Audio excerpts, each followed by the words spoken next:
कहानियों के सफ़र में आपका स्वागत है।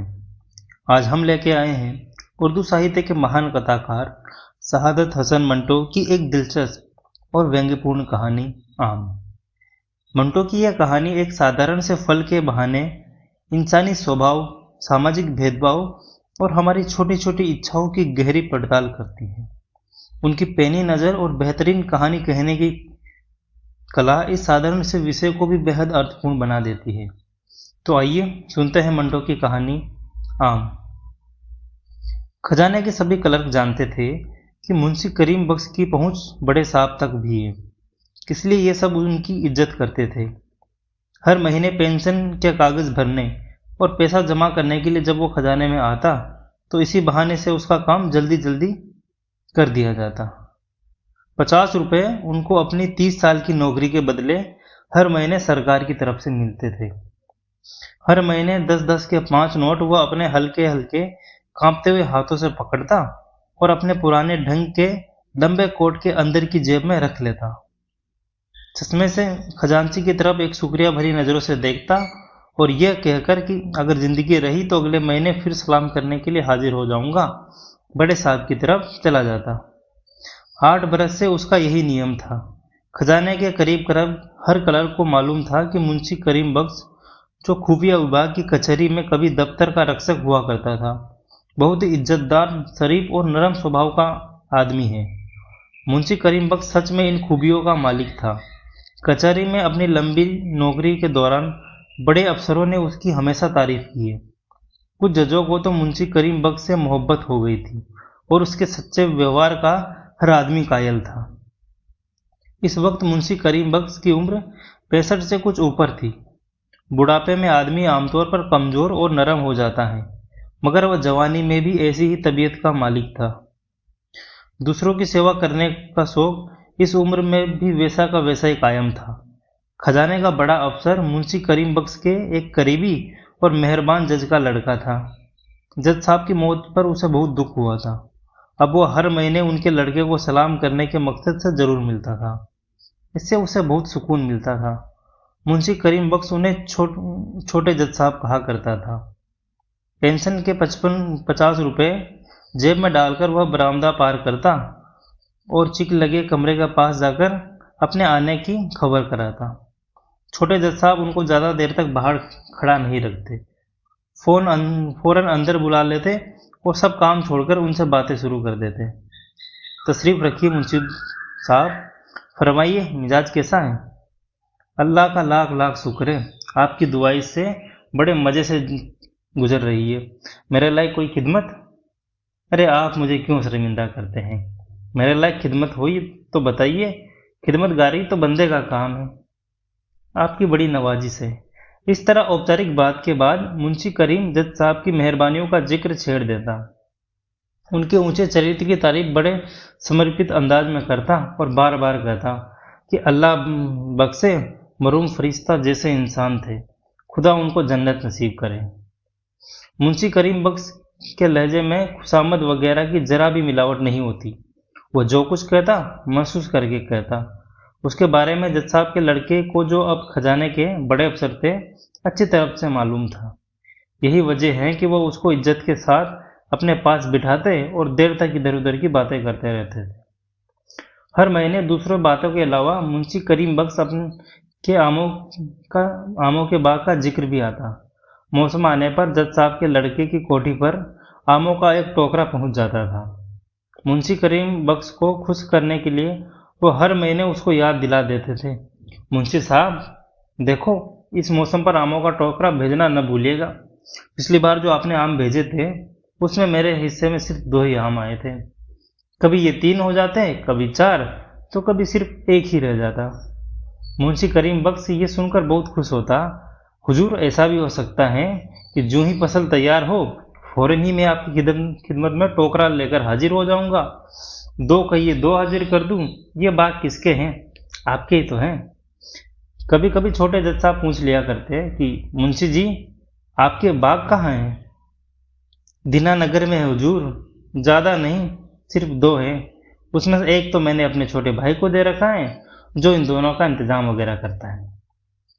मई की पेंशन लेने के लिए मुंशी करीम बख्श जून की दूसरी तारीख को खजाने गया। 10-10 के 5 नोट अपने हल्के हल्के कांपते हुए हाथों से कोट की अंदरूनी जेब में रखकर इसने छोटे जज साहब के कमरे का रुख किया।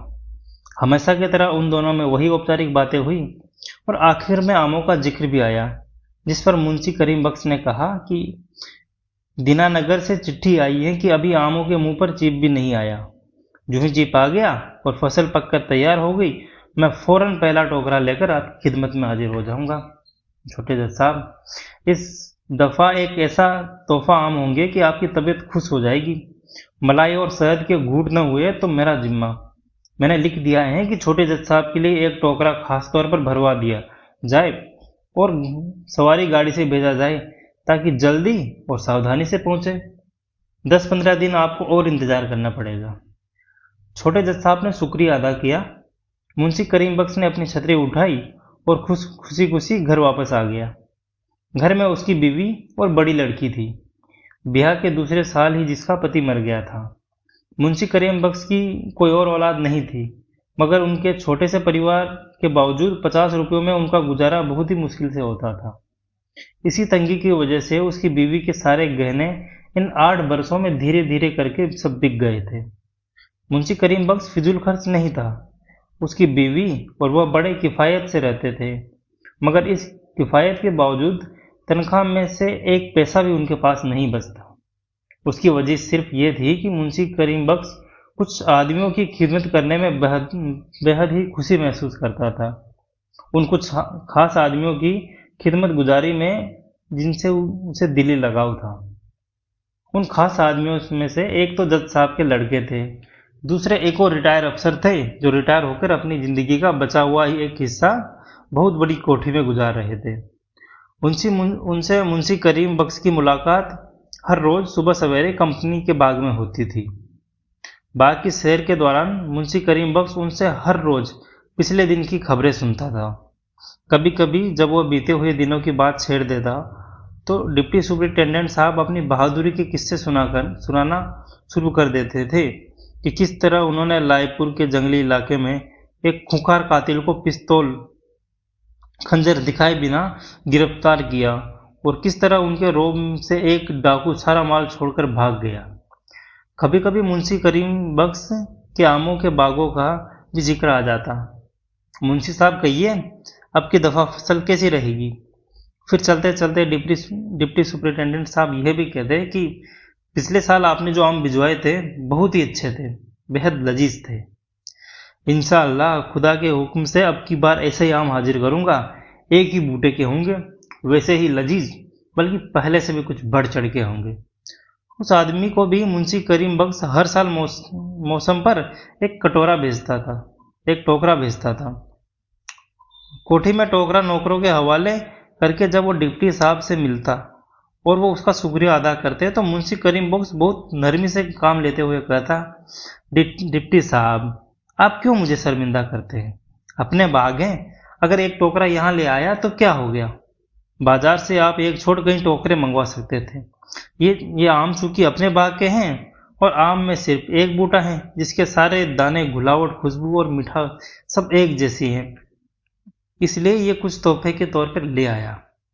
आम देने के बाद जब वो कोठी से बाहर निकलता तो उसके चेहरे पर तमतमाहट होती, एक अजीब किस्म का सुकून उसे महसूस होता था जो कई दिनों तक उसको खुश रखता था। मुंशी करीम बख्श एक खरे जिस्म का आदमी था। बुढ़ापे ने उसके बदन को ढीला कर दिया था, मगर ये ढीलापन बुरा नहीं लगता था। उसके पतले पतले हाथों की फूली हुई नसें, सिर का हल्का सा कांपना और चेहरे की गहरी लकीरें उसकी मजबूती और जिंदा दिली में इजाफा करती थी। ऐसा लगता था कि बुढ़ापे ने उसको निखार दिया है। कपड़े भी वो साफ सुथरे पहनता था, जिससे ये निखार और उभर कर आता था। उसके चेहरे का रंग सफेदी लिए पीला था। पतले पतले होठ जो दांत निकल जाने के बाद अंदर की ओर सिमटे रहते थे, हल्के सुर्ख थे। खून की इस कमी के बावजूद उनके चेहरे पर ऐसी सफाई थी जो अच्छी तरह मुंह धोने के बाद थोड़ी देर तक कायम रहा करती थी।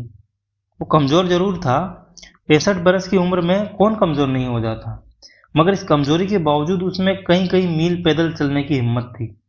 खासतौर पर जब आमों का मौसम आता तो वह डिप्टी साहब और छोटे जज साहब को आमों के टोकरे भेजने के लिए इतनी दौड़ धूप करता कि 20-25 बरस के जवान आदमी भी क्या करेंगे। बड़े एतमीनान के से टोकरे खोले जाते, इनका घास फूस अलग किया जाता, दागी या सड़े गले दाने अलग किए जाते और साफ सुथरे आम नए टोकरों में गिनकर डाले जाते। मुंशी करीम बख्श एक बार फिर इत्मीनान करने के लिए उनको गिन लेता था ताकि बाद में शर्मिंदगी न उठाना पड़े। आम निकालते और टोकरों में डालते वक्त मुंशी करीम बख्श की बहन और उसकी बीवी के मुंह में पानी भर आता, मगर वो दोनों खामोश रहती। बड़े बड़े रस भरे खूबसूरत आमों का ढेर देखकर जब उनमें से कोई ये कहे बगैर न रह सकती, क्या हर्ज है अगर इस टोकरे से 2 आम निकाल लिए जाए, तो मुंशी करीम बख्श से जवाब मिलता, और आ जाएंगे, इतना बेताब होने की क्या जरूरत है। ये सुनकर दोनों चुप हो जाती और अपना काम करती रहती। जब मुंशी करीम बख्श के घरों में आमों के टोकरे आते तो गली के सारे आदमियों को उसकी खबर लग जाती। अब्दुल्ला नेचा बंद का लड़का जो कबूतर पालने का शौकीन था, दूसरों रोज ही आ धमकता और मुंशी करीम बख्श की बीवी से कहता, खाला, मैं घास लेने के लिए आया हूँ। कल खालू जान आमों के 2 टोकरे लाए थे, उनमें से जितनी घास निकली हो मुझे दे दीजिए। हमसाई नूरा, जिसने कई मुर्गियां पाल रखी थी, उसी रोज शाम को मिलने आ जाती और इधर उधर की बातें करने के बाद कहा करती, पिछले बरस जो तुमने मुझे एक टोकरा दिया था बिल्कुल टूट गया है, अब के भी एक टोकरा दे दो तो बड़ी मेहरबानी होगी। दोनों टोकरे और उनकी घास यूं चली जाती। हर बार की तरह इस बार भी आमों के 2 टोकरे आए। गड़े सड़े दाने अलग किए गए और जो अच्छे थे उनको मुंशी करम बख्श ने अपनी निगरानी में गिनवाकर नए टोकरों में रखवाया। 12 बजे पहले पहल ये काम खत्म हो गया, इसलिए दोनों टोकरे गुसल खाने में ठंडी जगह रख दिए गए ताकि आम खराब न हो जाए। इससे निश्चिंत होकर दोपहर का खाना खाने के बाद मुंशी करीम बख्श कमरे में जाकर चारपाई पर लेट गया। जून के आखिरी दिन थे। इतनी गर्मी थी कि दीवारें तवे की तरह तप रही थी। वह गर्मियों में आम तौर पर गुसल खाने के अंदर ठंडे फर्श पर चटाई बिछाकर लेटा करता था। वहां मोड़ी के रास्ते ठंडी ठंडी हवा भी आ जाती थी, लेकिन अब उसमें 2 बड़े बड़े टोकरे रखे थे। उनको गर्म कमरे में ही, जो बिल्कुल तंदूर बना हुआ है, 6 बजे तक वक्त गुजारना था। हर साल गर्मियों के मौसम में जब आमों के ये टोकरे आते, उसे एक दिन आग के बिस्तर पर गुजारना पड़ता था, मगर वो इस तकलीफ को खानदानी शान से बर्दाश्त कर लेता था। करीबन 5 घंटे तक छोटा सा पंखा बार बार पानी में भिगोकर झलता रहता। बहुत कोशिश करता कि नींद आ जाए, मगर एक पल के लिए भी उसे आराम नसीब न होता। जून की गर्मी और जिद्दी किस्म की मक्खियां किसे सोने देती हैं। आम के टोकरे घुसल खाने में रखवाकर जब वो गर्म कमरे में लौटा तो पंखा झलते झलते एकदम उसका सर चकराया। आंखों के सामने अंधेरा सा छाने लगा। फिर उसे ऐसा महसूस हुआ कि उसकी सांस उखड़ रही है। वो सारे का सारा गहराइयों में उतर रहा है। इस किस्म के दौरे उसे कई बार पड़ चुके थे, इसलिए कि उसका दिल कमजोर था, मगर ऐसा जबरदस्त दौरा पहले कभी नहीं पड़ा था। सांस लेने में उसको बड़ी तकलीफ महसूस होने लगी। सर बहुत जोर से चकराने लगा। घबरा कर उसने आवाज दी और अपनी बीवी को बुलाया। यह आवाज सुनकर उसकी बीवी और बहन दोनों दौड़ी दौड़ी अंदर आई। दोनों जानती थी कि उसे इस किस्म के दौरे क्यों पड़ते हैं। फौरन ही उसकी बहन ने अब्दुल्ला नेचा बंद के लड़के को बुलाया और उससे कहा कि डॉक्टर को बुला लाए ताकि वो ताकत की सुई लगा दे। लेकिन चंद मिनटों में ही मुंशी करीम बख्श की हालत बहुत ज्यादा बिगड़ गई। उसका दिल डूबने लगा। बेचैनी इस कदर बढ़ गई कि वो चारपाई पर मछली की तरह तड़पने लगा। उसकी बीवी और बहन ने यह देखकर शोर मचा दिया, जिसके बाद उसके पास कई आदमी जमा हो गए। बहुत कोशिश की गई कि उनकी हालत ठीक हो जाए, लेकिन कामयाबी नसीब न हुई। डॉक्टर बुलाने के लिए 3-4 आदमी दौड़ाए गए थे, लेकिन इससे पहले कि उनमें से कोई भी वापस आए, मुंशी करीम बख्श जिंदगी की आखिरी सांस लेने लगा। बड़ी मुश्किल से करवट बदलकर उसने अब्दुल्ला नेचा बंद को देखा जो उसके पास ही बैठा हुआ था। अपनी तरफ ध्यान दिलाया और डूबती हुई आवाज में कहा, तुम सब लोग बाहर चले जाओ, मैं अपनी बीवी से कुछ कहना चाहता हूँ। सब लोग बाहर चले गए। उसकी बीवी और लड़की दोनों अंदर दाखिल हुई। रो रोकर उनका बुरा हाल हो रखा था। मुंशी करीम बख्श ने इशारे से अपनी बीवी को पास बुलाया और कहा, कि दोनों टोकरे आज शाम ही डिप्टी साहब और जज साहब की कोठी पर जरूर पहुंच जाने चाहिए, पड़े पड़े खराब हो जाएंगे। इधर उधर देखकर उसने धीमे लहजे में कहा, देखो, तुम्हें मेरी कसम है, मेरी मौत के बाद भी किसी को आमों का राज मालूम न हो।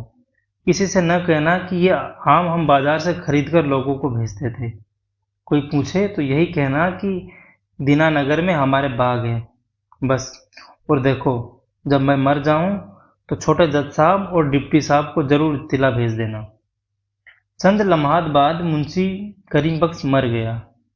उसकी मौत से डिप्टी साहब और छोटे साहब को लोगों ने इत्तिला कर दिया, मगर दोनों चंद नाजुक मजबूरियां के कारण जनाजे में शामिल न हो सके।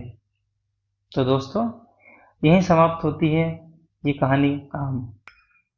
जब ये कहानी खत्म होती है तो लगता है कि इसमें खास क्या है। एक साधारण सी कहानी लगती है। इसका मुख्य किरदार पागल सा लगता है, जो अपनी सारी पेंशन, अपनी सारी मेहनत बस दूसरों को सेटिस्फाई करने में गुजार देता है। हर साल आमों के टोकरे खरीद के लाता है, मगर न खुद खा पाता है, न अपने घर में किसी को खाने देता है। और अंत में होता क्या है, उसकी मौत के बाद वो लोग आखिरी बार उसे देखने तक नहीं आते। अगर गौर से देखें तो हम भी वही मुख्य किरदार हैं, बस नए ट्रेंड के साथ खुद को बदलते हैं। खुद का अस्तित्व ही नहीं रह जाता, बस रह जाता है तो एक जुनून दूसरों से वैलिडेशन पाने का। लोग घूमने वहीं जाएंगे जो जगह ट्रेंड में हो, वही गाना सुनेंगे जो ट्रेंड में हो, वैसे ही कपड़े पहनेंगे जो ट्रेंड में हो। फिर चाहे खुद को अच्छा लगे या न लगे, खुद का मन वो करना चाहे या न करना चाहे, बस दुनिया भर को सेटिस्फाई करना है, खुद को नहीं। एक झूठा ऑरा बनाने में लगे रहते हैं।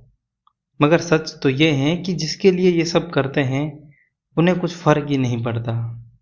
इसलिए ही ये कहानी आज 70 साल बाद भी उतना ही सच है जितना उस वक्त सच थी। इस कहानी को पढ़ने या सुनने के बाद पहले नज़र में लगता है कि ये सिर्फ आमों की पसंद नापसंद पर आधारित एक हल्की फुल्की बातचीत है, लेकिन अगर थोड़ा गहराई से सोचे तो ये कहानी इंसानी स्वभाव की एक बहुत दिलचस्प सच्चाई को सामने लाती है। कहानी में हम देखते हैं कि आम के बारे में चर्चा केवल उसके स्वाद तक सीमित नहीं रहती। बातचीत के दौरान ये साफ होने लगता है कि लोगों की राय अक्सर उनके व्यक्तिगत अनुभव से कम और सामाजिक प्रभाव से ज़्यादा बनती है। कोई चीज़ अच्छी है क्योंकि लोग उसे अच्छा मानते हैं, कोई चीज़ खास है क्योंकि समाज ने उसे खास बना दिया है। यही कहानी का सबसे महत्वपूर्ण पहलू सामने आता है। मंटो मानो हमसे पूछ रहे हो कि क्या हम वास्तव में अपनी पसंद से जीते हैं, या हमारी पसंद भी दूसरों की राय से तय होती है। अगर इस कहानी को आज के समय से जोड़कर देखो तो यह और भी ज़्यादा प्रासंगिक लगती है। आजकल हम सोशल मीडिया पर कोई फिल्म, कोई गाना, कोई फैशन या कोई ट्रेंड अचानक लोकप्रिय हो जाता है, लाखों लोग उसकी तारीफ करने लगते हैं और कई बार हम भी बिना सोचे उसी राय को स्वीकार कर लेते हैं। धीरे धीरे भीड़ का निर्णय हमारी सोच पर हावी होने लगता है। कहानी का महत्व इसी बात से है कि ये हमें अपने भीतर झांकने का अवसर देती हैं। ये हमें सोचने पर मजबूर करती हैं कि हमारी पसंद, हमारी राय और हमारे निर्णय वास्तव में कितने हमारे अपने हैं। शायद इसी वजह से यह कहानी आज भी उतनी ही ताज़ा और अर्थपूर्ण लगती है। समय बदल गया है, साधन बदल गए हैं, लेकिन इंसान की वह प्रवृत्ति नहीं बदली जिसमें वो अक्सर दूसरों की नज़रों से दुनिया को देखने लगता है। आपको इस कहानी का कौन सा पहलू सबसे अधिक प्रभावित करता है? अपने विचार कमेंट में ज़रूर साझा कीजिए। और अगर ये कहानी आपको पसंद आई हो तो वीडियो को लाइक कीजिए और ऐसे ही बेहतरीन साहित्यिक कथाओं और भावपूर्ण प्रस्तुतियों के लिए चैनल को सब्सक्राइब करना ना भूलें। आप सुन रहे थे अल्फाज अनकहे। अगली कहानी के साथ फिर मुलाकात होगी। नमस्कार।